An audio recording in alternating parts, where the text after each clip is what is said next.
My name is Scott Jeffries. I'm an artist, I'm a painter, I'm a sculptor, I'm an arts advocate, and just super excited to talk to you guys today. Well, thank you. Thank you so much. You know what, let's start by telling us where you are. I know you have a big week coming up in about a week. Tell us about that. We'll start with that first. Yeah, we're sitting here today. We're at the Peach, is an artist collective in West Palm Beach on Georgia Avenue.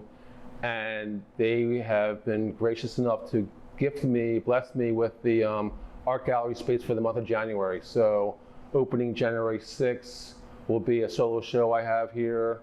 I'm calling it Candy Drawer, which really is an accumulation of some of my solo shows and some of the shows I've been doing over the past couple of years, and kind of pulling out some of my favorite pieces to show to some collectors, to some of my friends and family, and whoever wants to come over and check it out. Open to the public.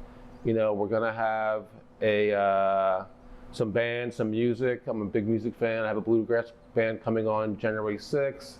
I have my friend Zach's band, Red Rum Society, coming on January 14th. So it's gonna be a great month of January to start off the new year. And I'm grateful to have the Peach allow me to come in and share some of my stuff.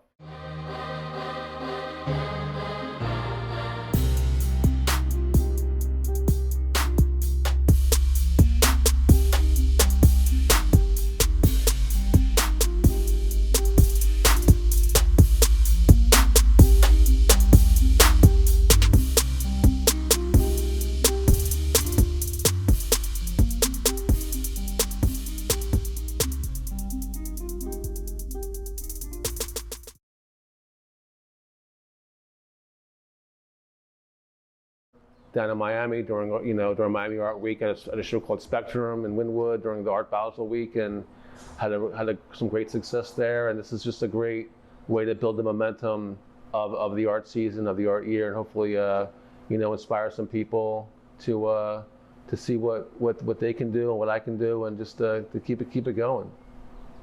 That's very nice. That's where you and I met. Yes. Was at Art Basel. Yes, it was. It's amazing because a show like Art Basel, Miami Art Week, it's a great opportunity to just put yourself out there, but meet people, just to meet some people and to see what the world can provide, so to speak, and meeting you and meeting some other artists and some other creators. It's been a great a great way to just enlarge my life as an artist and as a person. Now, was that the first time you were at Art Basel, or were you there previously? I was there probably 5 or 6 years ago. I with a group called Irreversible Projects, which is a great part of my resume. I'm with this. It's an art collective of people. My friend Nora Blazakovic and her husband Alejandro. I met them actually in West Palm years ago at a show up here, and over the past 5 or 6 years, we've grown together, and they brought me to Spectrum. They brought me to a show called Aqua during Miami Art Week, and they've helped me. I had a solo show with them in Miami at Miami-Dade College with some of the pieces that are here today. We're at a show called Visage. I have they helped me create this 20-foot tall inflatable sculpture called X Marks the Spot, which I'm probably going to have here during the opening, which is just a part of what's called Giants in the City. So I've been building my art career, and they've been a huge part of it. But this was the first time I had a solo project during the Miami Art Week. It was great. Okay, guys, so welcome back. Now, I know you studied law, you're an artist. Why don't you fill us in a little bit? Oh, well, I've been painting and drawing and doodling my whole entire life. My grandmother was a painter. When I was a kid, and she lived in the Bronx, New York, and when she passed away, I remember being at the funeral. We were at her house in the Bronx, and she had a studio in her basement, and my mother was standing there. I was probably 10 or 11 years old, and my mother was sitting there and kind of said out loud to herself, "What am I going to do with all this stuff?" It was canvases and brushes and paints, and just a full-fledged studio in this basement of this house in the Bronx. And I said to my mom, I said, "Mama, I'll take it home with me." Right? So I remember we were living in Pennsylvania at the time, and I remember, gathering all these brushes and paint boxes and paints and just putting them in the car and bringing them back to Pennsylvania with us. And that's really where I started to paint. I was never really a person that painted for more, but I remember, but that really was my influence, and I wanted to just kind of use what was given to me, and I started to paint then. And it was, I never went to art school after that. I went, as you said, I after high school and college, I went to law school. I was a lawyer in Philadelphia for a long time, and but I always painted, always doodled, always was a person that was interested in the visual aspect of the reality. Actually, I guess about 2003, I was actually on the show Trading Spaces, which was on the Learning Channel, and they featured my art there, made my living room into kind of like an art gallery. It was an amazing process. But I've always been involved in the arts, and so when I moved to Florida in 2006, I started practicing law. I came here, got clean and sober in 2006, and kind of changed my perspective on life. And at that point, I was able to start to really focus on art as a profession, as an endeavor, and it's been building over the years. So it really has been something that has been like a mind shift. From being a lawyer. I was a criminal defense attorney. I defended doctors in these medical malpractice cases. I was doing just regular people, regular lawyer things, and but always had a creative mind, and always was interested in going to museums and galleries and looking focusing on the world around me. I used to walk to work every single day, and was always kind of fascinated by the streets and the bricks and the windows and the architecture of Philadelphia. So when I was painting watercolors at the time. I spent a lot of time, wanting to kind of put myself inside the painting, working with perspective and trying to, do that sort of thing. And it's evolved over time I do a lot of, right now I paint a lot of skyscrapers and cityscapes and that sort of thing. But at the time I was really focusing on the minutia of walking down the street and trying to paint the street and trying to get that, I paint a lot of stop signs. If you see some of my series I've used over the years, I always kind of put a stop sign in the picture, because that's kind of right in front of you. And I always wanted to kind of figure out how I could show a painting where I'm standing right inside the picture and show the stop sign. It was fun, but I've always had some sort of a mindset of I wanted to put what I see in the reality of my life on a piece of paper, doodling or whatever that may be. So, and I think over time these doodles have just become bigger and larger and more, more interesting for me, and hopefully over time it's become more interesting for other people. It's been a good momentum. I can see what you're saying. So basically, you always paint your environment, no matter where you are. Is that really what? In some sense. In some sense, yes, but more sense, no, because I'm really painting my my thoughts inside, my imagination. Sometimes because these paintings, these cities, they're not. It's not specifically Philadelphia or Palm Beach or New York. It's my interpretation of what my mind sees. So they're never. It's never a fixed place. It's never a fixed place. It's people always ask, what city is that? I'm like, I always say, what do you see? Because these faces aren't real. These people aren't real. These I paint a lot of fish. They're not real. The cities aren't real. But it's my imagination, based on what's going on. But it could be something from inside just something I'm thinking about, or something I saw 20 years ago. In your subconscious. Subconscious, it's what my subconscious brings up, on any particular day. And sometimes, since I've been painting recently, my paintings are more about the faces and connection and relationships with each other. So I'm painting them over and over again. So I'm trying to build on something that has worked for me, and trying to kind of refine that the best way that I can. Cool. Now, colors. So the first time I met you again was at Art Basel, and you had an intricate palette of colors. Now, what are some of the meanings behind the colors? You want to just It's so funny. It's there for me. It's really what's available to me, right?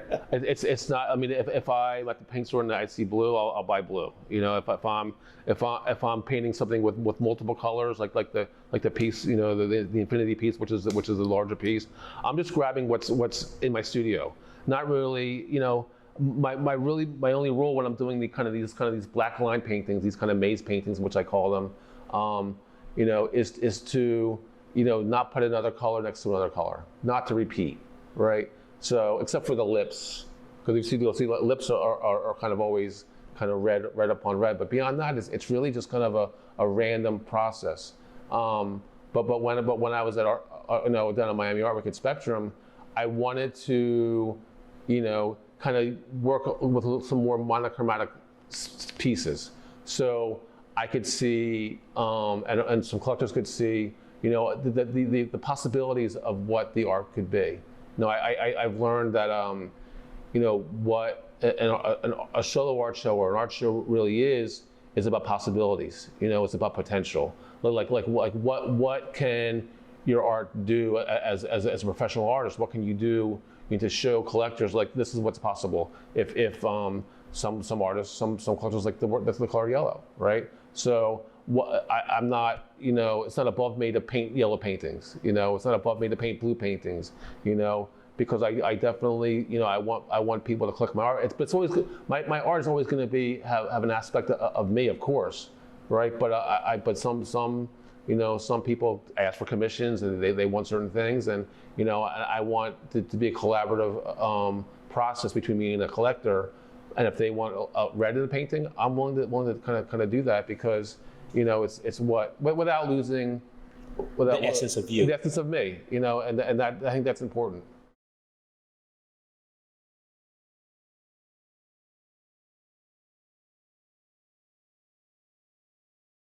The last thing we were discussing was you had mentioned that most of your colors doesn't really remain constant except for the lips are usually red. I mean, I think my art, there's a level of abstraction in the art. I mean, and sometimes you have to kind of look to see what's going on.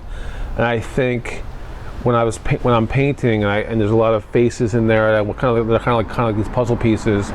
I think the lips kind of give the viewer a little bit of help in what they're looking at, right? Sometimes even though I want the viewer to kind of see what they see, I think that the lips kind of make sometimes my art a little bit more approachable, understandable, obtainable.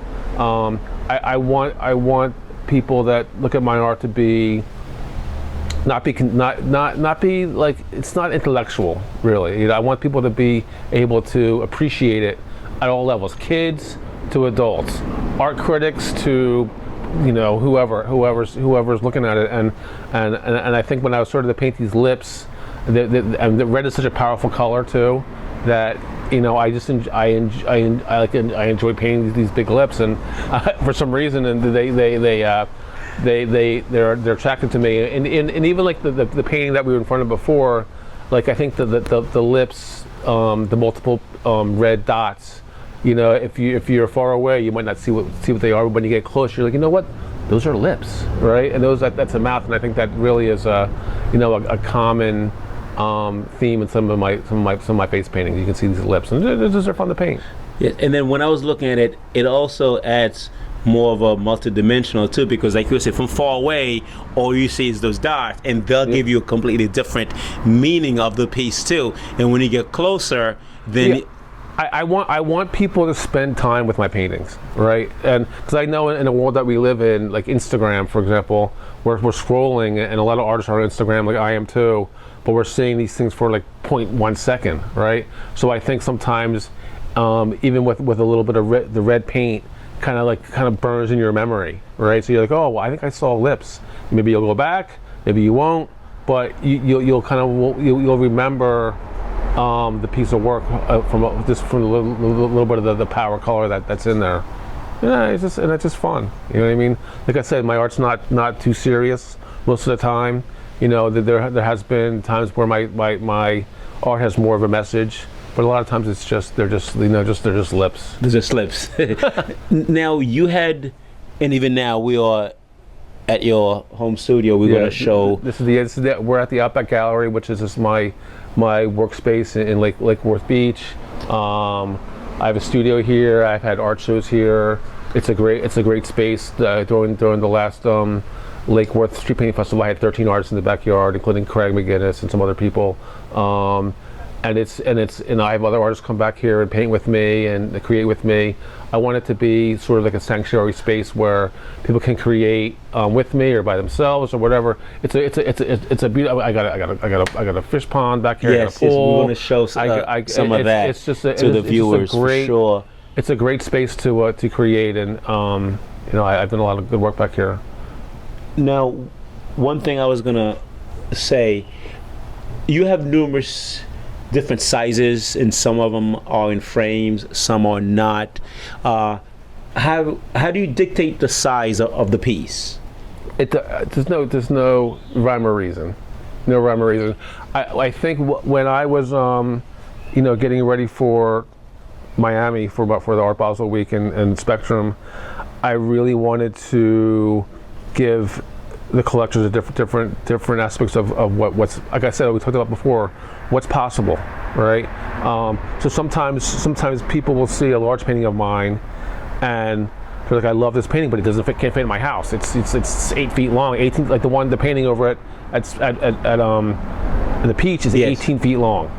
No one has an 18-foot long, I mean, maybe people do, but it's an 18-foot long painting because it's not going to fit in anybody's house, right? So what that really does is show what I can do in terms of, small. I can scale it down to a smaller size, or to a mural, or to like an 8x10. You know what I mean? So what it really does, and what a solo show is all about, is showing what the possibilities are, what you're capable of, and I think like the sizes, like I painted I do a lot of flags, I do a lot of heads. I painted flags that are 18 feet long as well, right?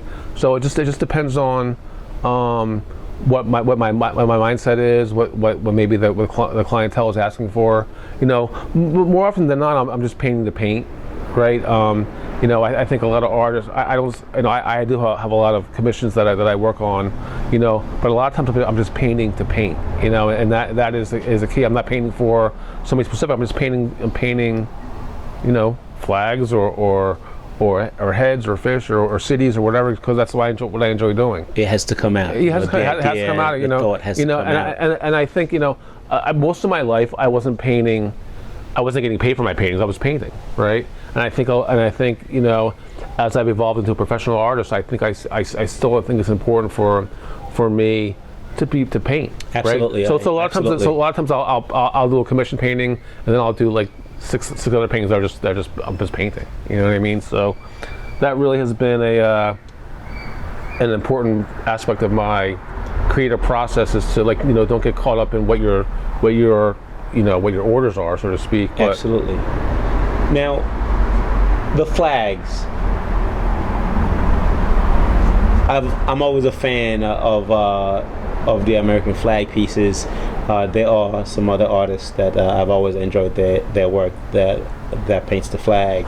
Now, from your aspect, does it have a deeper or higher meaning than the flag itself? Yes, 100%. I mean, when I first started painting flags, I was living in living in the city, in Philly, and even in college, in law school, when I was doodling flags, there was a lot of things going on. There was the Gulf War was going on, and we were in Iraq, and I was in law school. I was a lawyer. I was thinking about I was a poli-sci major in college, so I was always thinking about kind of conflict, and conflict resolution, war theory, things like that.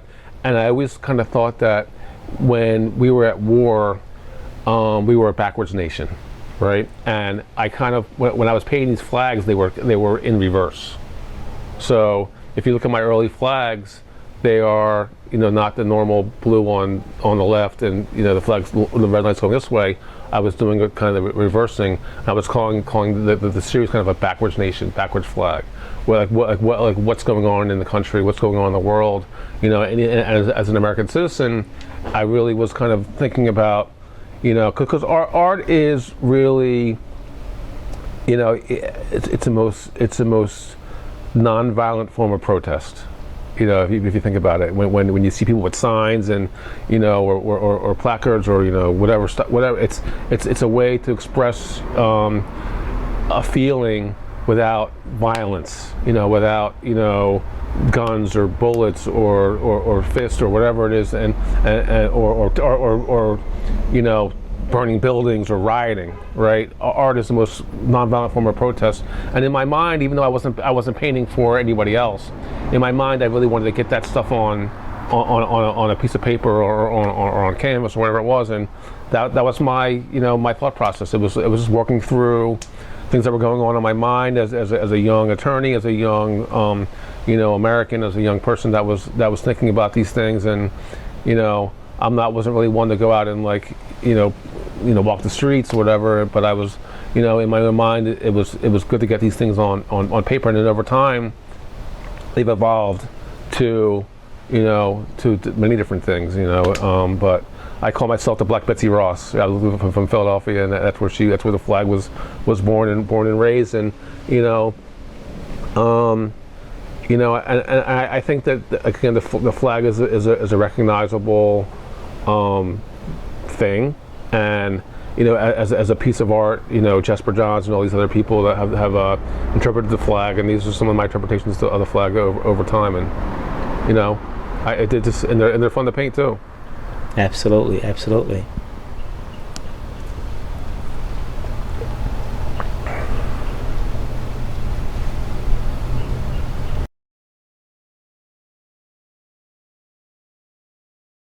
So this is right here is my grandmother's painting. Fanny Richards. She's that's the woman who I was in her basement and had these these brushes were born. So looking at these now, what kind of memories? I mean, it's funny because I didn't really even focus on her as an artist. When I was a kid, I knew that she was a painter, but I wasn't real. I mean, there was art all over the house, and I didn't really know it was hers really until I appreciate it more now, right? And my mom told me that she used to kind of, it's just like in the 40s and 50s, she used to look in National Geographic magazines and see kind of the people in the magazines, and that's where she got a lot of her inspirations from. So the 50s, and these are the only two that I have, and they're great inspiration. I mean, when she passed away, some of the paintings were distributed amongst all the family members on it.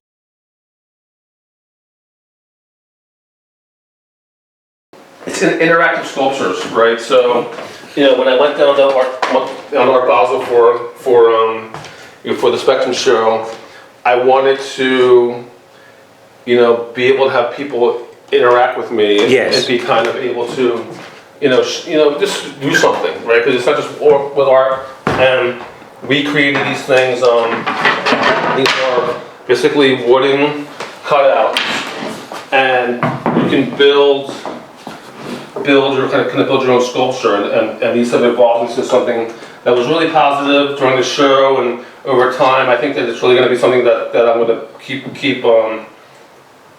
using as something as a process and built them up. People thought they were magnets, right? Because they were all of a sudden they're like touching each other and they thought that they were leather. And it's like I got so many good positive responses from them, and every time that someone would use them, every time the sculpture was different, and it's that's why I call it endless possibilities, because you've been able to like, it's like everyone at some level is an artist, right? And it gives them an opportunity to create and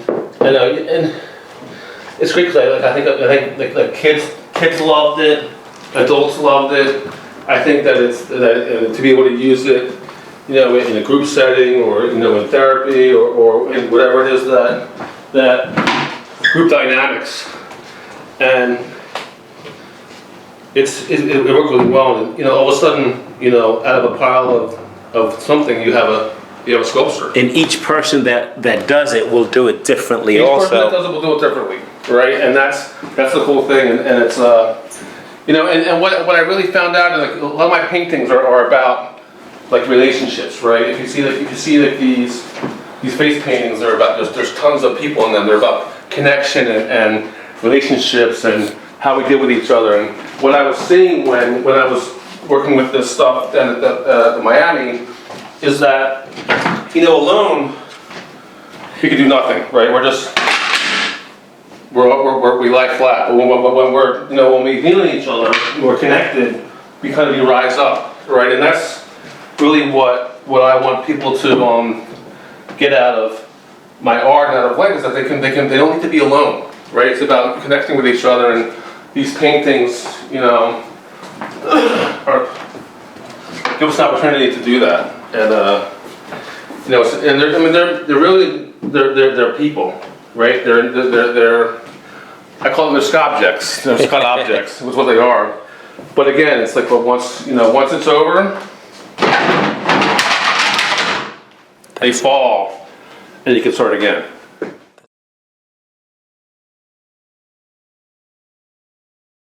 These are twins, right? So, yes. And actually, this is a collector of mine who I purchased these a while ago, but I'm doing a lot of resin these days. Yes, I see. So I actually had sold these paintings to the collector a little bit ago. I asked him to bring them back so I could resin them, right? Because I thought it would have a good effect. And what these really are is a lot of times when I paint, these are the twins, right? Yes. So I'll paint one, and I will smush it on another, smush it, and then you have two, and then you work on kind of two paintings together. So that's something that I was doing a couple years ago, and it's been a great effect, and they kind of multiply each other. It's like high level printing. Now, do you have names for your series where for instance you'll start a series and then you'll have a name for it and then you'll go to another series, or you don't really name them? I mean, the twins are twins for a while. These are, a lot of these two paintings here are on needlepoint, right? So I'm always searching for ways to kind of enhance the creative process. Yes. These are kind of accidental. I call them accidental heads, right? They are. This is earth head, and this is like, there's names, but sometimes I'm just painting to paint them. Of course. But they evolve over time, and the gold frame is a beautiful accent to this piece, for sure. And it's an amazing thing because I found the frame before I did the painting. Right. That happens sometimes. Yes. So a lot of my work that's in frames, I'm repurposing other art. I'm painting over. Yes. Finding them in like the antique shops or thrift shops. But these are, these are raindrops more than anything, right? These heads are all raindrops, and what I have to say about the diversity of the rain is that no matter if you're rich, poor, black, white, gay, straight, whatever, when it rains, we all get wet. So that's the point of the connection and the reality of life, is that no matter who you are, you're gonna get wet in the rain. So, that's why this is called the garden, this is called raindrop heads. These are things that I think about on a regular basis, or sometimes they just pop into my head, and over time, they evolve. This is a painting that I did live on PBS. I was on the PBS show called Art Loft, and that was a live painting that I did, and it just, again, that day I was just grabbing colors. We talked about a little bit about use of color. The green was close to the canvas. So that's what you took. And that's what I took. And there's some good stuff. A lot of the city paintings are in here. Talk about the stop sign. So these are some of your earlier work when you were in. No, these are actually recent. More recent, okay. Yeah. My earlier work was in watercolors, which they're packed away somewhere. But, okay. So, I did a recent stop sign series. You see the stop signs, and I'm kind of working again with the perspective of kind of being inside the painting. I think we talked about that a little bit. Yes, we did. And that was something that's been important to me over time, and I'm trying to build on that notion all the time.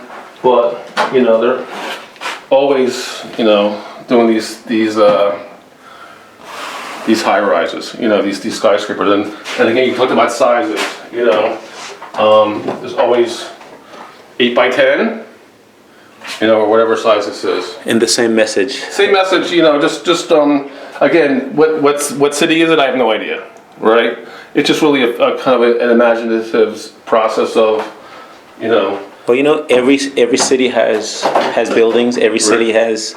This is like a little tiny one, like a little scratch paper. This is like I don't know, 6 inches high. But it's like I'm always motivated. Always doing something, right? That's it. And this is not for anybody in particular. If someone comes in here and likes it, they can buy it. But it's like I'm painting for just to paint. Like I'm on the board of a foundation called the University of Pittsburgh Foundation, right? And what we do, and this is working with Palm Beach artists and with Craig McGinnis and Trina Burks and some other people. And it's just like trying to connect artists with themselves, with the community, learning how to be better art business people, and the only way that we can do that is by reaching out to each other. I think we talked about like, why am I doing this video, this story is that it's important for people to see that art can be a business, that art can be a profession, that art can be something that you can pursue, that it is a passion for lots of people, and that every artist is different. It has a different process, but in reality, what I'm doing is like trying to express myself, my subconscious to reality, right? And that's always an exciting thing. Like even the fish.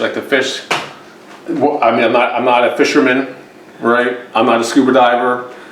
One day I just started to paint fish, and they started to flow out of me, right? And for no other reason and it's just one of those kind of things that I think as an artist you can't hold back on what you want to do. Like if you're something's creative in your mind, keep doing it, right? And that's what I encourage artists to do. As an artist, as a member of a foundation, as a board member, as someone in the part of the community. So it's someone that's lived a very crazy life. I think I talked about. I spent a lot. I was a lawyer. I was in recovery. I was a heroin addict. I was a crack addict. I have all these life experiences that can come out of a life as an artist, and for me, they are expressed through the stuff that I'm showing you today. It's been great. No, I definitely appreciate you for sharing. I appreciate you for opening your home to us. And I'm sure the viewer is going to appreciate your art.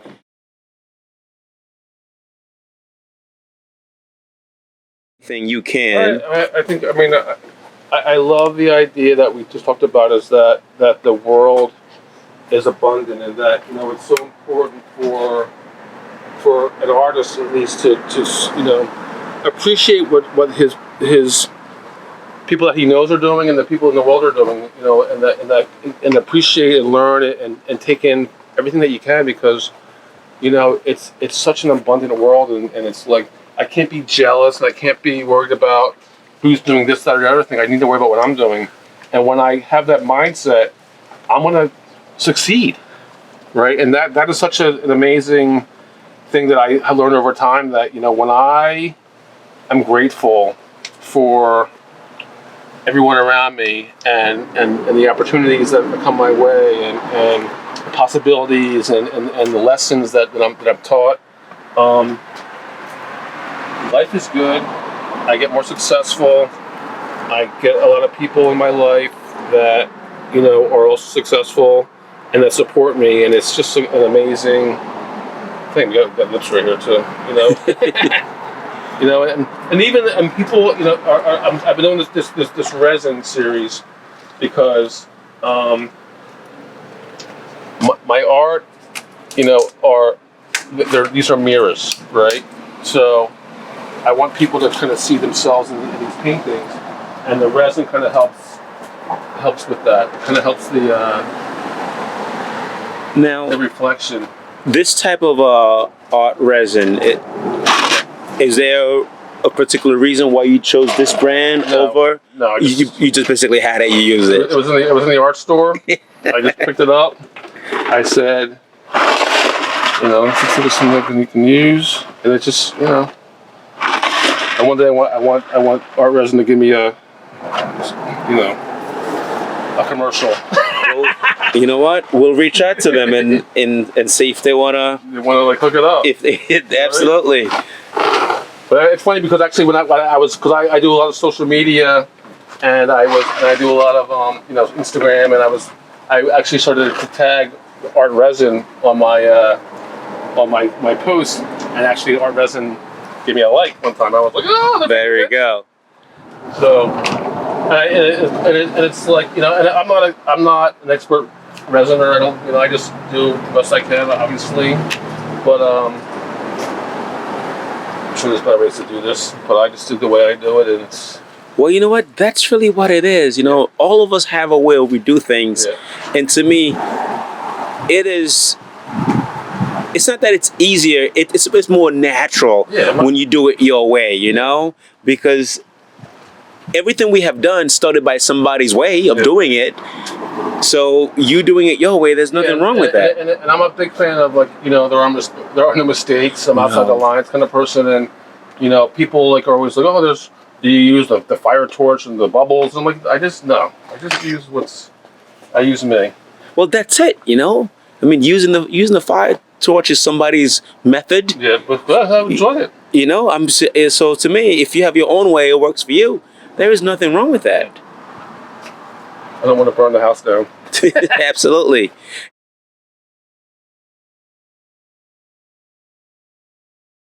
It's another space. I have an assistant that works with me, Austin Hackle, who's a great artist in his own right, and we built this these shelves for some storage. I have these bigger paintings that I did some place to store. That was also in the Versace show, and, you know, I do a lot of drawing in here. I have a lot of cities in here, so it's a good place to, you know, when it's more organized than this. It's a good place I can show art in here. When I have people, collectors come over, they can come in here and look and kind of like sift through the madness, and you know, it's just a great space. You know, when it rains, I can come in here, right, or when it's not in. Well.